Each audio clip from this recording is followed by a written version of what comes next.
এড্রিমাস টেলে আপনাদের স্বাগত জানাচ্ছি। আজ পাঠ করছি মানিক বন্দ্যোপাধ্যায়ের ছোট গল্প বিবেক। পাঠে আপনাদের সবার সাথে আছি আমি, পংক্তি পরিমল। শেষ রাত্রে একবার মণিমালার নাড়ি ছাড়িয়া যাবার উপক্রম হইল। শিয়রে ঘনশ্যাম অত্যন্ত সজাগ হইয়াই বসিয়াছিল। স্ত্রীর মুখে একটু মকরধ্বজ দিয়া সে বড় ছেলেকে ডাকিয়া তুলিল। ডাক্তারবাবুকে ডেকে নিয়ে আয় সন্তু।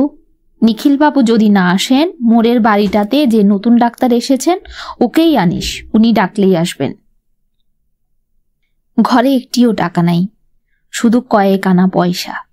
ভিজিটের টাকাটা ডাক্তারকে নগদ দেয়া চলিবে না। বাড়িতে ডাক্তার আনিলে একেবারে শেষের দিকে বিদায়ের সময় তাকে টাকা দেয়া সাধারণ নিয়ম। এইটুকু যা ভরসা ঘনশ্যামের। ডাক্তার অবশ্য ঘরে ঢুকিয়াই তার অবস্থা টের পাইবেন, কিন্তু একটা টাকাও যে তার সম্বল নাই এটা নিশ্চয়ই তার পক্ষে অনুমান করা সম্ভব হইবে না। মণিমালাকে ভালোভাবেই পরীক্ষা করিবেন, মরণকে ঠেকানোর চেষ্টার কোনো ত্রুটি হইবে না। বাঁচাইয়া রাখার জন্য দরকারি ব্যবস্থার নির্দেশও তার কাছে পাওয়া যাইবে। তারপর ঘনশ্যাম ডাক্তারের সামনে দুটো হাত জোড়া করিয়া বলিবেন, আপনার ফিটা কাল সকালে পাঠিয়ে দেব ডাক্তারবাবু। মণিমালার সামনে অদ্ভুত ভঙ্গিতে হাত জোড়া করিয়া বিড়বিড় করিয়া কথাগুলো বলিতেছে। ঘুম ভরা কাদো কাদো চোখে বড় মেয়েটা তাকে দেখিতেছে। আঙ্গুলে করিয়া আরো খানিকটা মকরধ্বজ সে মণিমালার মুখে গুজিয়া দিল। ওষুধ গিলিবার ক্ষমতা অথবা চেষ্টা মণিমালার আছে বলে মনে হয় না। হিসাবে হয়তো তার ভুল হইয়া গিয়াছে। আরো আগে ডাক্তারের ডাকিতে পাঠানো উচিত ছিল। ডাক্তারকে সে ঠকাইতে চায় না। ডাক্তারের প্রাপ্য সে 2-4 দিনের মধ্যে পাঠাইয়া দিবে। মণিমালা মরুক অথবা বাঁচুক। তবু গোড়ায় কিছু না বলিয়া রোগিণীকে দেখাইয়া ডাক্তারের কাছে ব্যবস্থা আদায় করার হিসাবে একটু প্রবঞ্চনা আছে বই কি। এইসব হিসাবে গলত থাকিয়া যায়, কিন্তু উপায় কি? ডাক্তার না দেখাইয়া মণিমালাকে তো মরিতে দেয়া যায় না।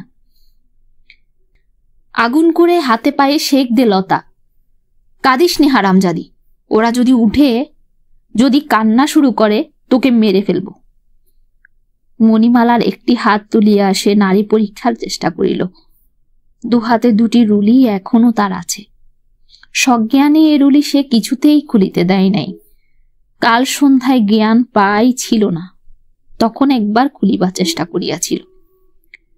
চোখ কপালে তুলিয়া যন্ত্রণায় মুখ বিকৃত করিয়া মণিমালাকে খাবি খাওয়ার উপক্রম করিতে দেখিয়া সাহস হয় নাই। এখন অনায়াসে খুলিয়া নেওয়া যায়, সে টেরও পাইবে না। সকালেই ডাক্তারকে টাকা দেয়া চলিবে, ওষুধপত্র আনা যাইবে, কিন্তু লাভ কি কিছু হইবে শেষ পর্যন্ত? সেটাই ভাবনার বিষয়। রুলি বেচা পয়সায় কেনা ওষুধ খাইয়া জ্ঞান হইলে হাত খালি দেখিয়া মণিমালা যদি হার্টফেল করে। সন্তু যখন ফিরিয়া আসিল, চারদিক ফর্সা হইয়া আসিয়াছে।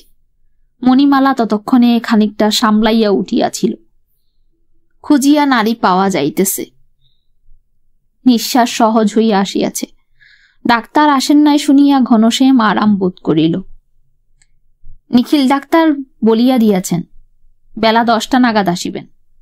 মোড়ের বাড়ির নতুন ডাক্তারটি ডাকা মাত্র উৎসাহের সঙ্গে জামা গায়ে দিয়ে ব্যাগ হাতে রওনা হইতেছিল। হঠাৎ কি ভাবিয়া সন্তুকে জিজ্ঞাসা করিলেন, তুমি কাঁদছ কেন খোকা? মা মরে যাবে ডাক্তারবাবু। শেষ অবস্থা নাকি? বলে ডাক্তার নিরুৎসাহ হইয়া পড়িল। তারপর ভাবিয়া চিন্তিয়া 4টে টাকার জন্য সন্তুকে বাড়ি পাঠাইয়া দিয়াছেন। কাছেই তো বাড়ি। তিনি প্রস্তুত হইয়া রইলেন, টাকা লইয়া গেলেই আসিবেন। সন্তুকে তিনি আরো বলিয়া দিয়াছেন, নগদ 4টে টাকা যদি বাড়িতে নাও থাকে, 3টে কি অন্তত 2টো টাকা নিয়েও সে যেন যায়। বাকি টাকাটা পরে দিলেই চলিবে। তুই কাঁদতে গেলি কেন লক্ষ্মী ছাড়া? এই ডাক্তারটি আসিলে মন্দ হইত না। ডাক্তারকে ডাক্তার, ছেঁচড়াকে ছেঁচড়া। টাকাটা যতদিন খুশি ফেলিয়া রাখা চলিত। একেবারে না দিলেও কিছু আসিয়া যাইত না। এইসব অর্থের কাঙ্গাল নিচু স্তরের মানুষ সম্বন্ধে ঘনশ্যামের মনে গভীর অবজ্ঞা আছে। এদের একজন তাকে মিথ্যাবাদী প্রবঞ্চক বলিয়া জানিয়া রাখিয়াছে।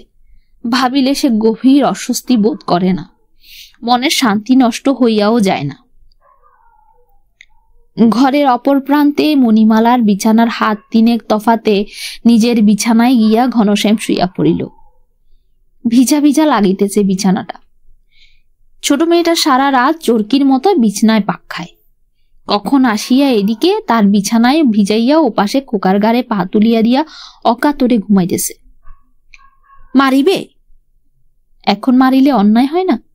সজোরে একটা চর বসাইয়া দিবে ওর পিঠের উপর, ওই পাজরের, অথবা লো লো তুলো রাস মাখানো গালে।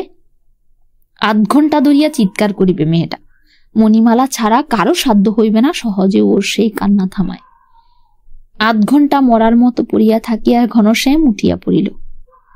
অশ্বিনীর কাছেই আবার সে কয়েকটা টাকা ধার চাহিবে, যা থাকে কপালে। এবার হয়তো রাগ করিবে অশ্বিনী, মুখ ফিরিয়া বলিবে তার টাকা নাই, হয়তো দেখাই করিবে না। তবু অশ্বিনীর কাছেই তাকে হাত পাতিতে হইবে, আর কোনো উপায় নাই। বহুকালের পুরনো পোকায় কাটা সিল্কের জামাটি দিন ৩ আগে বাহির করা হইয়াছিল। গায়ে দিতে গিয়া ঘনশ্যাম থামিয়া গেল। আর জামা নাই বলিয়া সে যে এই জামাটি ব্যবহার করিতেছে, এই জামা গায়ে দিয়া বাজার পর্যন্ত করিতে যায়, অশ্বিনী তা টের পাইবে না। ভাবিবে বড়লোক বন্ধুর সঙ্গে দেখা করিতে যাইবে বলিয়া বাক্স পেটরা ঘাটিয়া মান্ধাত্তার আমলের পোকায় কাটা দাগ ধরা সিল্কের পাঞ্জাবিটি সে বাহির করিয়াছে। মনে মনে হয়তো হাসিবে অশ্বিনী। তার চেয়ে ছেঁড়া ময়লা শার্টটা পরে যাওয়াই ভালো।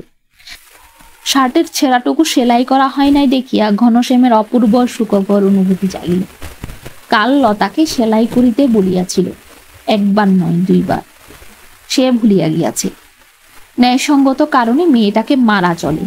ও বড় হইয়াছে, কাদাকাটা করিবে না, কাঁদিলেও নিঃশব্দে কাঁদিবে মুখ বুঝিয়া। লতা, এদিকে আয়, এদিকে আয় হারামজাদি মেয়ে। চর খাইয়া ঘনশ্যামের অনুমান মতো নিঃশব্দে কাঁদিতে কাঁদিতে লতা শার্ট সেলাই করে। আর বিড়ি ধরাইয়া টানিতে টানিতে গভীর তৃপ্তির সঙ্গে ঘনশ্যাম আর চোখে তার দিকে তাকায়। মায়া হয়, কিন্তু আফসোস হয় না। অন্যায় করিয়া মারিলে আফসোস ও অনুতাপের কারণ থাকিত। অশ্বিনীর মস্ত বাড়ির বাহারে গেট পার হওয়ার সময় সবিনয় নম্রতায় ঘনশ্যামের মন যেন গলিয়া যায়। দাসানুদাস কীটাণুকীটের চেয়ে নিজেকে তুচ্ছ মনে হয়। সমস্তক্ষণ মর্মে মর্মে উপলব্ধি করে যে ধনহীনতার মতো পাপ নাই। রাস্তায় নামিয়া যাওয়ার পর বহুক্ষণ পর্যন্ত এই ভয়াবহ অপরাধের ভারে সে যেন ২-১ ডিগ্রি সমানে বাকিয়া কুজো হইয়া থাকে। সবে তখন ৮টা বাজিয়াছে। সদর বৈঠকখানার পর অশ্বিনীর নিজের বসিবার ঘর। মাঝখানের দরজার পুরো দুর্ভেদ্য পর্দা ফেলা থাকে। এত সকালেও বৈঠকখানায় ৩ জন অচেনা ভদ্রলোক ধর্ণা দিয়ে বসিয়া আছেন। ঘনশ্যাম দমিয়া গেল। একটু ইতস্তত করিয়া সাহসে বুক বাঁধিয়া পর্দা ঠেলিয়া ঢুকিয়া পড়িল অশ্বিনীর বসিবার ঘরে। অন্তর হইতে অশ্বিনী প্রথমে এই ঘরে আসিবে। ঘরে ঢুকিয়াই ঘনশ্যাম সাধারণভাবে বুঝিতে পারিয়াছিল ঘরে কেউ নেই। সোনার ঘড়িটার দিকে চোখ পড়ার পর আরেকবার বিশেষভাবে সে বুঝিতে পারিল ঘর খালি। উনানে বসানো কেটলিতে যেমন হঠাৎ শোঁ শোঁ আওয়াজ শুরু হয় এবং খানিক পরে আওয়াজ কমিয়া জল ফুটিতে থাকে, ঘনশ্যামের মাথাটা তেমনি খানিকক্ষণ শোভিত হইয়া থাকিয়া থাকিয়া ভাঙা ভাঙা ছড়া ছড়া চিন্তা টকবক করিয়া উঠিল। হৃৎপিণ্ড পাজরে আছাড় খাইতে শুরু করিয়াছে। গলা শুকাইয়া গিয়াছে। হাত পা কাঁপিতেছে ঘনশ্যামের। নির্জন ঘরে টেবিল হইতে তুলিয়া একটা ঘড়ি পকেটে রাখা এত কঠিন, কিন্তু দেরি করা বিপজ্জনক।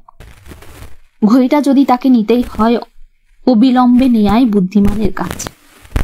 দেরি করিতে করিতে হয়তো শেষ পর্যন্ত সে যখন ঘড়িটা পকেটে ভরিতে যাইবে, ঠিক সেই সময় কেহ ঘরে ঢুকিয়া সব দেখিয়া ফেলে। কেউ না দেখিলে তার কোনো ভয় নাই। সৎবংশ ভদ্র সকলে তাহাকে নিরীহ ভালো মানুষ বলিয়া জানে। যেমন হোক, অশ্বিনীর সে বন্ধু, তাকে সন্দেহ করার কথা কে ভাবিবে? ঘড়ি সহজেই হারাইয়া যায়। চাকর ঠাকুর চুরি করে, সন্ন্যাসী ভিখারি চুরি করে। শেষবার ঘড়ি কোথায় খুলিয়া রাখিয়াছিল মনে পড়িয়াও যেন মনে পড়িতে চায় না মানুষের। অশ্বিনীর সোনার ঘড়ি কোথায় ছিল, কে নিয়াছে, কে বলিতে পারিবে? তারপর ঘড়িটা অবশ্য এক সময় ঘনশ্যামের পকেটে চলিয়া গেল। বুকের ধরফরানি ও হাত পায়ের কাঁপুনি থামিয়া নিজেকে তার অসুস্থ দুর্বল মনে হইতেছে। হাঁটু দুটি যেন অবশ হইয়া গিয়াছে। পেটের ভিতর কিসে জোরে টানিয়াছে, আর সেই টানে মুখের চামড়া পর্যন্ত শিরশির করিতেছে। বৈঠকখানায় পা দিয়াই ঘনশ্যাম থমকিয়া দাঁড়াইয়া পড়িল। অশ্বিনীর পুরনো চাকর পশুপতি উপস্থিত ভদ্রলোকদের চা পরিবেশন করিতেছে। ঘড়িটা পকেটে রাখিতে সে যে এতক্ষণ ইতস্তস্ত করিতেই করিয়াছে, ঘনশ্যামের ধারণা ছিল না। হিসাবে একটা ভুল হইয়া গেল। পশুপতি মনে রাখিবে, এই ঘর হইতে তার বাহির হওয়া, তার থমক চমক শুকনো মুখ কিছুই সে ভুলিবে না। কেমন আছেন ঘনশ্যাম বাবু? চা দেই? দাও একটু। ধোপ দুরস্ত ফর্সা ধুতি ও শার্ট, পায়ে স্যান্ডেল, তার চেয়ে পশুপতিকে ঢের বেশি ভদ্রলোকের মতো দেখাইতেছে। ঘনশ্যামের শুধু একটুকু সান্ত্বনা যে আসলে পশুপতি চোর। অশ্বিনী নিজেই অনেকবার বলিয়াছে সে 1 নম্বরের চোর, কিন্তু কি প্রশ্রয় বড় লোকের, এই পেয়ারের চোর চাকরের। 1 কাপ চা দেওয়ার সঙ্গে বড়লোক বন্ধুর চাকর যে কতখানি অপমান পরিবেশন করিতে পারে, সে কথা খেয়াল করিয়া ঘনশ্যামের গায়ে যেন জ্বালা ধরিয়া গেল। আজ কিন্তু প্রথম নয়, পশুপতি তাকে কোনো দিন খাতির করে না। একটা অদ্ভুত মার্জিত অবহেলার সঙ্গে তাকে শুধু সহ্য করিয়া যায়। এই বাড়িতে আসলে অশ্বিনীর ব্যবহারেই ঘনশ্যামকে এত বেশি মরণ কামনা করিতে হয় যে পশুপতির ব্যবহার সম্বন্ধে সচেতন হওয়ার অবসর সে পায় না। চায়ে চুমুক দিতে জিভ পুড়াইয়া পশুপতির বাঁকা হাসি দেখিতে দেখিতে আজ সব মনে পড়িতে লাগিল।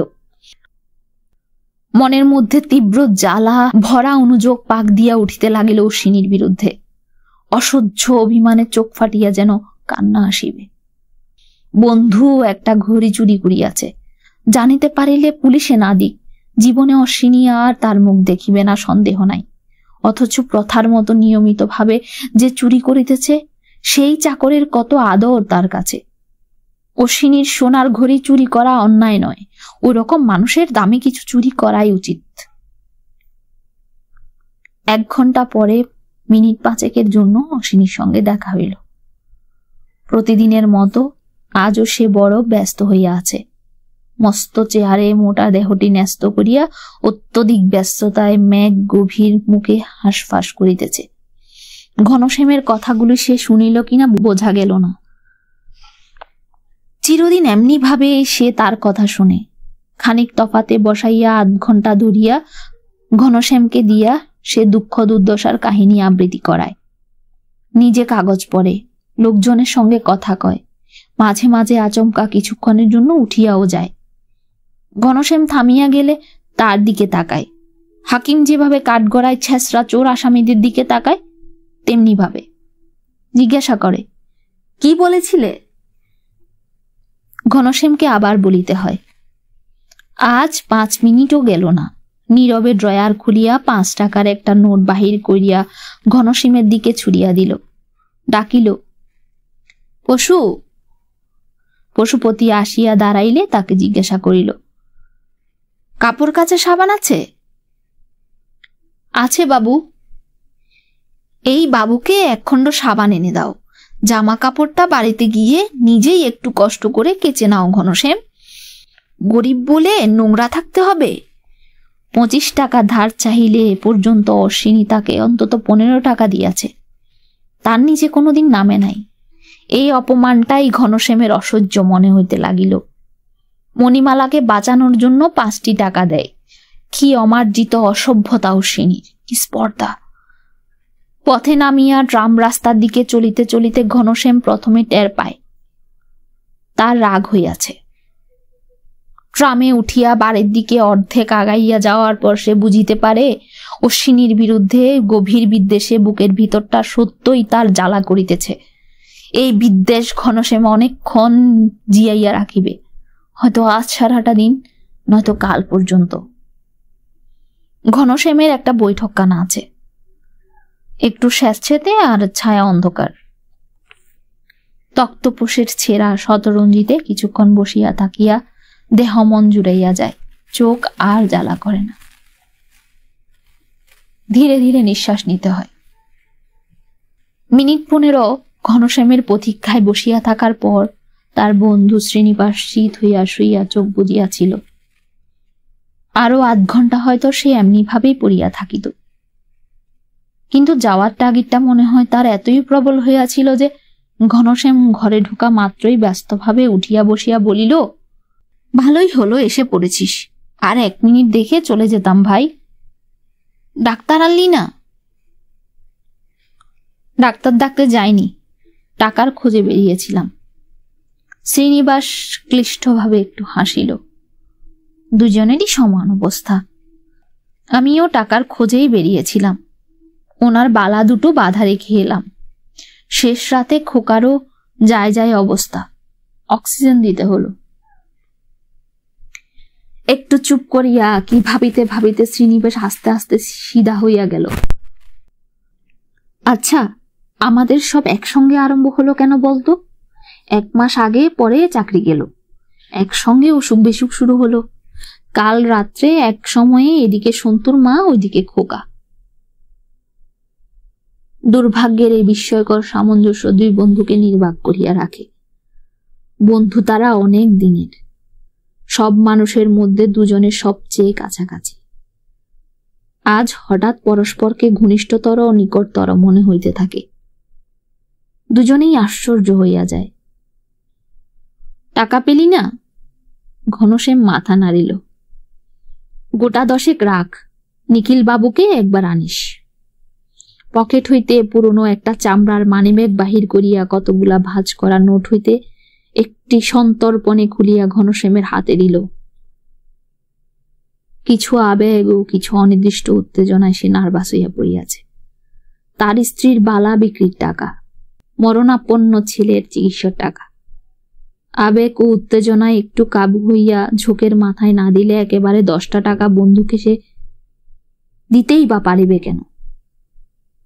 গেলাম ভাই, বসবার সময় নেই, একেবারে ডাক্তারবাবুকে নিয়ে যাব। একটু অতিরিক্ত ব্যস্তভাবেই সে চলে গেল। নিজে উদারতায় লজ্জা পাইয়া বোধহয় অস্বস্তি বোধ করিতেছিল। 2 মিনিটের মধ্যে আরো বেশি ব্যস্তভাবে সে ফিরিয়া আসিল। আতঙ্কে ধরা গলায় বলিল, ব্যাগটা ফেলে গেছি। এখানে? পকেটে রাখলি যে? পকেটে রাখবার সময় বোধহয় পড়ে গেছে। তাই যদি হয় তক্তপোষে পড়িয়া থাকার কথা। ঘনশ্যামকে টাকা দিয়া পকেটে ব্যাগ রাখিবার সময় শ্রীনিবাস বসিয়াছিল। ঘর এত বেশি অন্ধকার নয় যে চামড়ার একটা মানি ব্যাগ চোখে পড়িবে না, তবে তক্তপোষের নিচে বেশ অন্ধকার। আলো জ্বলিয়া তক্তপোষের নিচে আয়নার প্রতিফলিত আলো ফেলিয়া খোঁজা হইল। মেঝেতে চোখ বুলাইয়া কতবার যে শ্রীনিবাস সমস্ত ঘরে পাক খাইয়া বেড়াইল। ঘনশ্যামের সঙ্গে 3 বার পথে নামিয়া 2টো বাড়ি পরে পানবিড়ির দোকানের সামনে পর্যন্ত খুঁজিয়া আসিল। তারপর তক্তপোষে বসিয়া মরার মতো বলিল, কোথায় পড়ল তবে? এইটুকু মোটে গেছি বিড়ির দোকান পর্যন্ত। 1 পয়সার বিড়ি কিনবো বলে পকেটে হাত দিয়ে দেখি ব্যাগ নেই। ঘনশ্যাম আরো বেশি মরার মতো বলিল, রাস্তায় পড়েছে মনে হয়, পড়া মাত্র হয়তো কেউ কুড়িয়ে নিয়েছে। তাই হবে, কিন্তু এটুক সময়ের মধ্যে রাস্তায় পড়লো, একজন কুড়িয়ে নিল, পকেট থেকে পড়বেই বা কেন, এই ভাবছি। যখন যায় এমনি ভাবেই যায়, শরীর দৃষ্টি লাগলে পোড়া শোল মাছ পালাতে পারে। তাই দেখছি, বিনা চিকিৎসায় ছেলেটা মারা যাবে। ঘনশ্যামের মুখের চামড়ায় টান পড়িয়া শিরশির করিতে থাকে। অশ্বিনের সোনার ঘড়িটা পকেটে ভরিবার পর এমন হয়েছিল। এখনো ব্যাগটা ফিরিয়ে দেয়া যায়। অসাবধান বন্ধুর সঙ্গে এতটুকু তামাশা করা চলে, তাতে দোষ হয় না। তবে 10টা টাকা দিলেও ডাক্তার লইয়া গিয়াও ছেলেদের দেখাইতে পারিবে। 10 টাকায় মণিমালার যদি চিকিৎসা হয়, ওর ছেলের হইবে না কেন? শ্রীনিবাস নীরবে নোটটি ফিরিয়া লইল, পকেটে রাখিল না, মুঠা করিয়া ধরিয়া বসিয়া রহিল। সমান বিপন্ন বন্ধুকে খানিক আগে যাচিয়া যে টাকা দিয়াছিল সেটা ফিরিয়া লওয়ার সঙ্গতি অসঙ্গতি বিচার হয়তো করিতেছে। নিরুপায় দুঃখ, ব্যাগ হারানোর দুঃখ এক নয়। এই 10 টাকা ফেরত লইতে হওয়ার দুঃখ হয়তো ওর কান্না আসিবার উপক্রম হইয়াছে। ওর পক্ষে কিছুই আশ্চর্য নয়।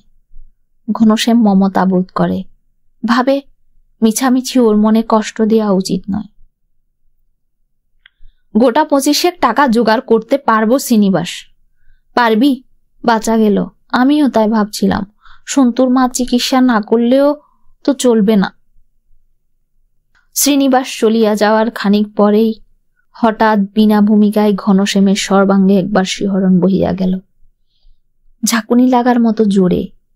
শ্রীনিবাস যদি কোনো কারণে গা ঘেঁষিয়া আসিত, কোনো রকমে যদি পেটের কাছে তার কোনো অঙ্গ ঠেকিয়া যাইত, তাড়াতাড়িতে শার্টের নিচে কোচার সঙ্গে ব্যাগটা বেশি গুজিয়া দিয়াছিল। শ্রীনিবাসের সঙ্গে এদিক ওদিক ঘুরিয়া খোঁজার সময় আলগা হইয়া যদি ব্যাগটা পড়িয়া যাইত, পেট ফুলাইয়া ব্যাগটা শক্ত করিয়া আটকাইতেও তার সাহস হইতেছিল না। বেশি উঁচু হইয়া উঠিলেও যদি চোখ পড়ে।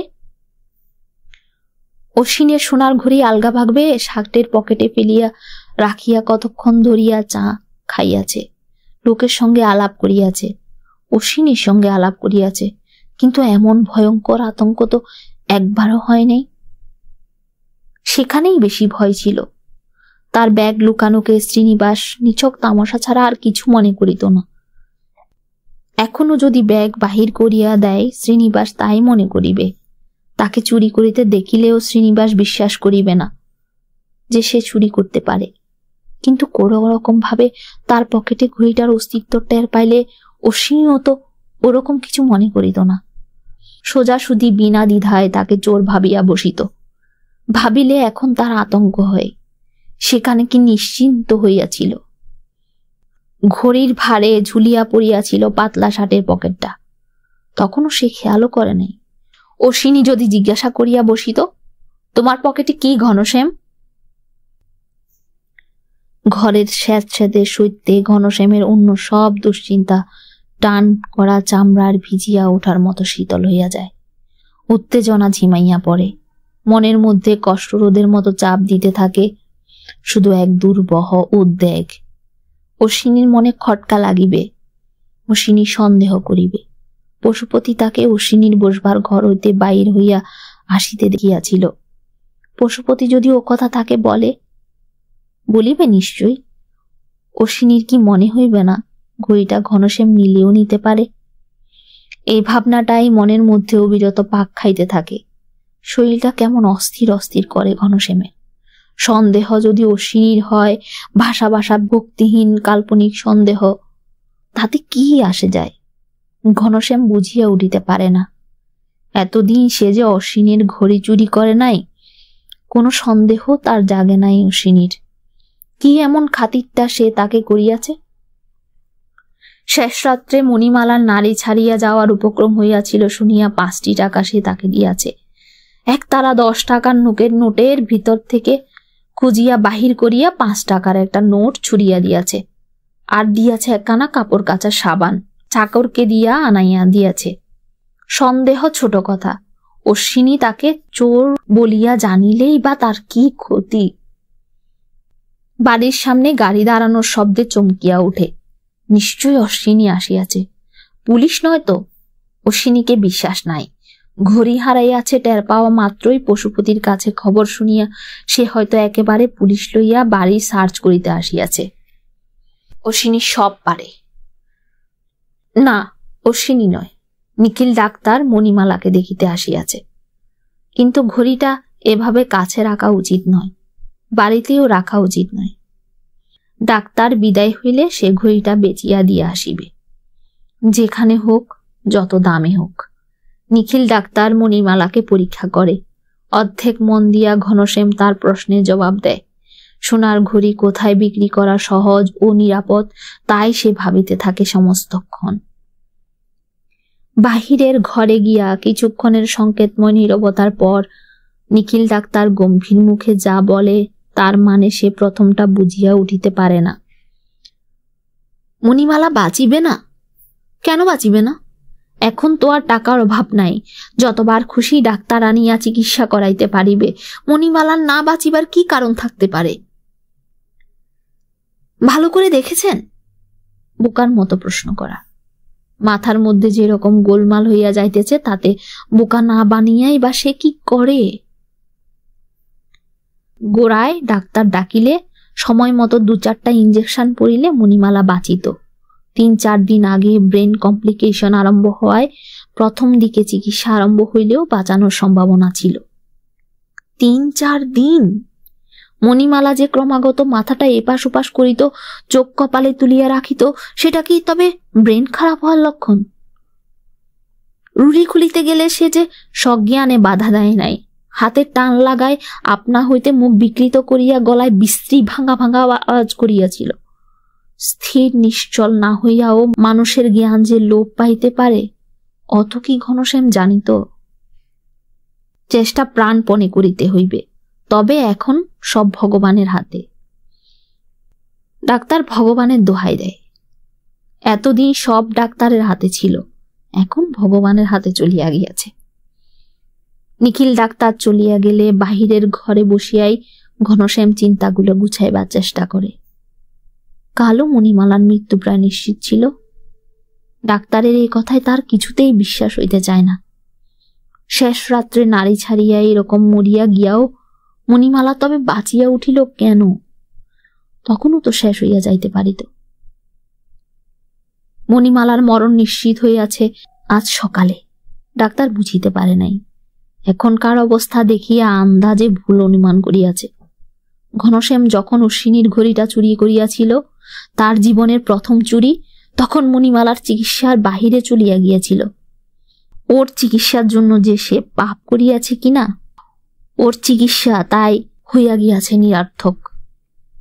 সকালে বাড়ি হইতে বাহির হওয়ার আগে নিখিল ডাক্তারকে সে আনিয়া যদি মণিমালাকে দেখাইত, নিখিল ডাক্তার নিশ্চয়ই অন্য কথা বলিত। ঘড়িটা কি ফিরাইয়া দিবে? খুব সহজেই তা পারা যায়।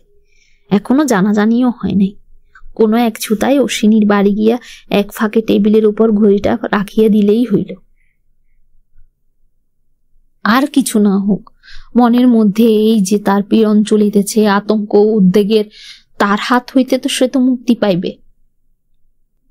যাই সে ভাবুক, অশ্বিনী যে তাকে মনে মনে সন্দেহ করিবে, সে সব সহ্য করিতে পারিবে না।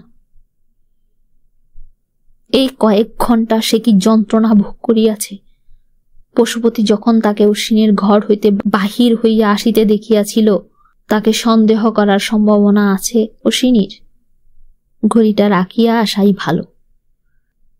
এমনি অশ্বিনী তাকে যে রকম অবজ্ঞা করিয়ে গরিব বলিয়া, অপদার্থ বলিয়া, তার উপর চোর বলিয়া সন্দেহ করিলে না জানি কি ঘৃণাটা নাই সে তাকে করিবে। কাজ নাই তার তুচ্ছ একটা সোনার ঘড়িতে। টাকাও তার আছে 25 টাকা। ভিতরে গিয়া মণিমালাকে একবার দেখিয়া আসিয়া ঘনশ্যাম বাহির হইয়া পড়িল। ট্রাম রাস্তা দরিয়া কিছু দূর আগাইয়া সে শ্রীনিবেশের মানি ব্যাগটা বাইর করিল। নোটগুলি পকেটে রাখিয়া ব্যাগটা হাতে করিয়াই চলিতে চলিতে একসময় আলগোচে ব্যাগটা রাস্তায় ফেলিয়া দিল। খানিকটা গিয়া মুখ ফিরাইয়া দেখিল, ছাতি হাতে পাঞ্জাবি গায়ে একজন মাঝবয়সী গোফালা লোক খালি ব্যাগটার উপর পা দিয়া দাঁড়াইয়া কতই যেন অন্য মনে অন্যদিকে চাহিয়া আছে।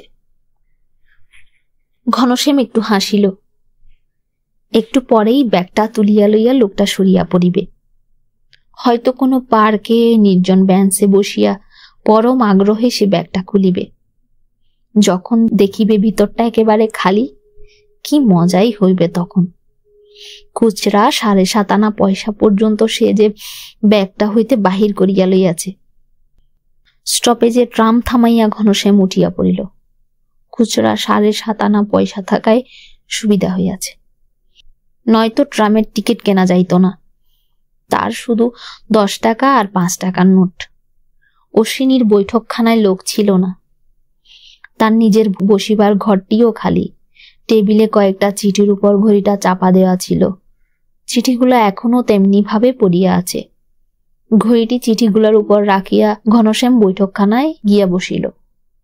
বেল টিপিতে আসিল পশুপতি। বাবু যে আবার এলেন? বাবুর সঙ্গে একবার দেখা করব। ভিতরে গিয়া অল্পক্ষণের মধ্যেই পশুপতি ফিরিয়া আসিল। বিকেলে আসতে বললেন ঘনশ্যাম বাবু, 4টের সময়। ঘনশ্যাম কাতর হইয়া বলিল, আমার এক্ষুনি দেখা করা দরকার।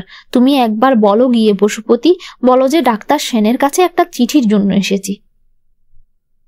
তারপর অশ্বিনী ঘনশ্যামকে ভিতরে পাঠাইল। অর্ধেক ফিতে মণিমালাকে একবার দেখিবার জন্য অনুরোধ জানাইয়া তার বন্ধু ডাক্তার সেনের নামে একখানা চিঠিও লিখিয়া দিল। ক্ষমতা ও প্রতিপত্তির এইসব লীলা খেলাও সে অশ্বিনী ভালোবাসে।